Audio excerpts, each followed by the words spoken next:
So after a bunch of time sitting down staring at this, I finally decided, you know, just to do what I always do, and that's just wing it. So anyways,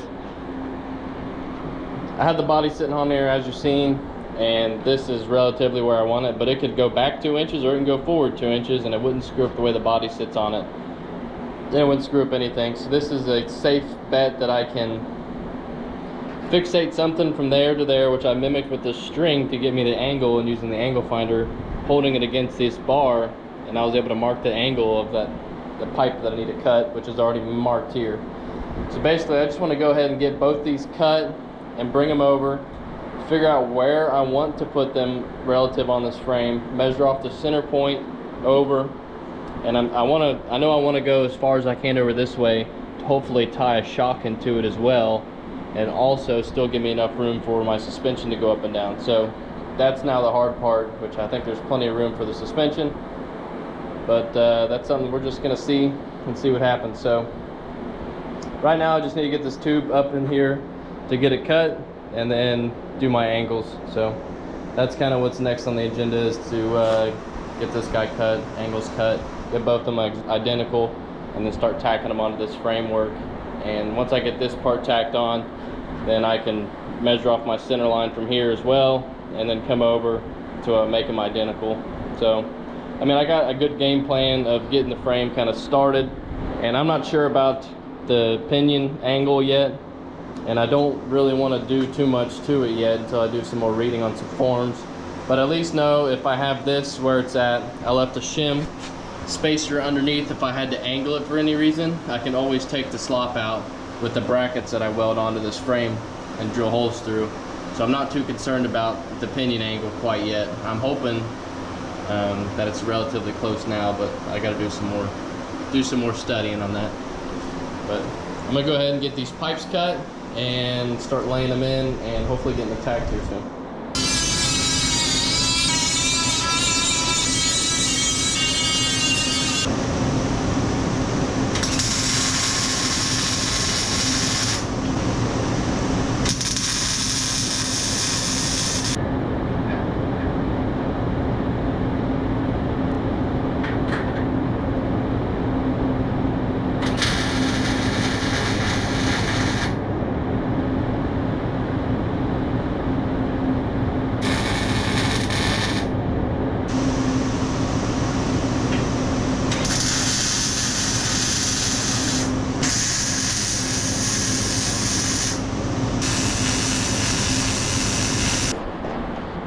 There we go. There's the back half, and I like it.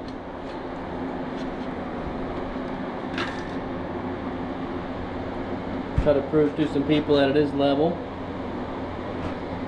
It's level there.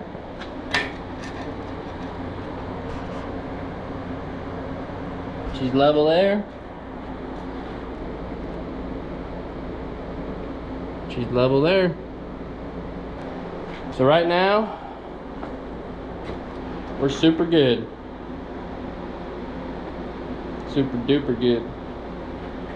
So this is basically the start of the back half, and it looks pretty interesting right now, to say the least.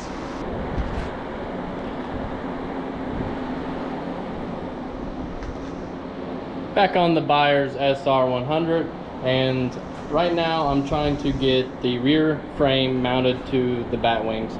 So I made up this little template. I actually just made up one for this side and then cut it to fit the inside of the frame on this side. And the way I usually do it is I do a nice rough cut of everything, and then I stack them all together, clamp them in the vise, and I grind the sides to kind of get them to mirror, such as these brackets, because these ones are kind of important. And the only reason why I say that is because this angle fits the bottom of that tube right there, so it sets right up underneath of it, and that helps center out these bat wings. And basically what I'm gonna do is put both brackets in, clamp it down with a C-clamp, and then put my level across not only this but on the top of the bat wing here, and see about where we're at. It should be pretty darn close. Like I said, nothing's precision around here, you see what I'm using, but it's going to be really, really close. So that's what we're after. So I'm going to go ahead and get these brackets bolted in, And then actually got to bend this one back a little bit. I didn't want to bend the other one because it'd been too tough, because I'd rather have a flat mount on that front side and then have this one that has to bend out a little bit. So that way it gives me room for this bushing to squeeze it. So no big deal, just got to do a little bit of vise bending. So I'm gonna go ahead and put the other side in and see how we're looking.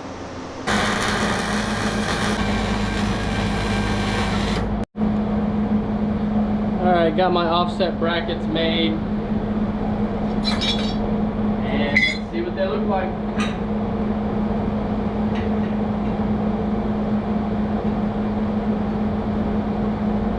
Looks like they're going to be about right. Looks like they don't hit anything anywhere, so what I'm going to do now is clamp it. We're still got 0 and 0. Now I'm just going to tack both sides here.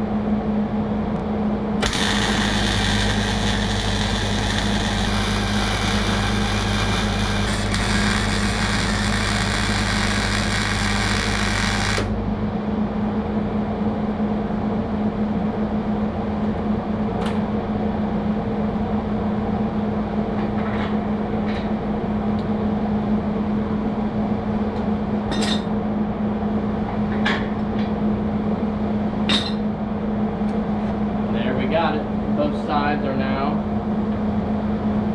locked in.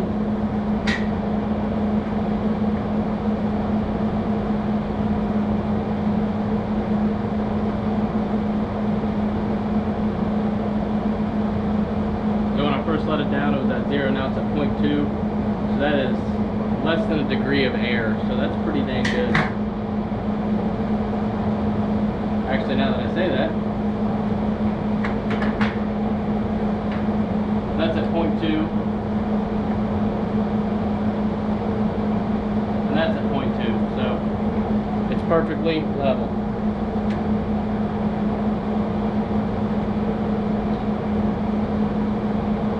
Put it on my frame here.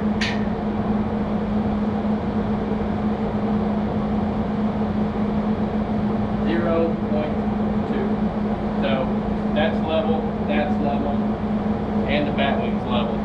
So we essentially used our center line mark to get our position here after measuring for the center holes.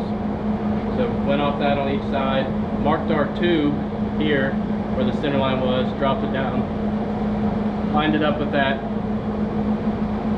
So now not only is this perfectly in the center, this is perfectly in the center of the bars, this is level, and the frame's level. So you can't get any better than that. This is, as far as I'm concerned, this is perfect up here. Now the hard part is getting the wheels for the Corvette stuff straightened out and to figure out where the trailing arm piece will weld on and stuff like that. But that's for another day. Basically, since I got this bolted where I want to, I kind of want to measure the pinion angle and kind of get an idea of what it's going to be, because that's what the motor's going to have to be. So I'm going to get to measuring that and seeing if it's like 3 degrees uphill or whatever, that would tickle me. But I assumed that this should be level and this should be level, and that's kind of the way I went off of it. So we'll measure the pinion angle and kind of see where we're at. So now that I got the back half of this frame tacked up, I'm going to measure this pinion angle based on this nut here, and I am currently getting 85, which would be 5 degrees, but it's going in the wrong direction. So it's actually 5 degrees nose down. So what I need to do is jack up on this jack until I get it like 3 degrees, 2 to 3 degrees uphill, and then I'll make my bracket for it. So that's where it's gonna sit. So as you can see here, you got movement in it. So I want to be sure that the bracket that I make, I'm probably going to set it about 6 degrees and then tighten this down to pull it down to 2 degrees. Actually, I might even go 10 degrees because the difference between that isn't much. So I want to be sure And whatever I do, it's plenty. But that's where I'm going to stop for today. In the next video, you'll see me make up that extension piece, and by then, hopefully, we're starting to work on the front end and try to get this guy as a rolling chassis. Now, I know this is going to take some more work, but it's something that I'm going to have to come back to once I have everything kind of buttoned up, at least the mounting points for the bat wing. I'm going to have to come back to the trailing arms because it's going to take 2 people probably. But hopefully in the next episode you see me put the front cross member in and make up that portion of the frame. Hopefully I got enough frame material left. It's going to be close. But thanks for watching part 1 of the Byers Kellison SR100. Thanks for watching. Don't forget to tune in next week for another episode. Till then, we will see you later.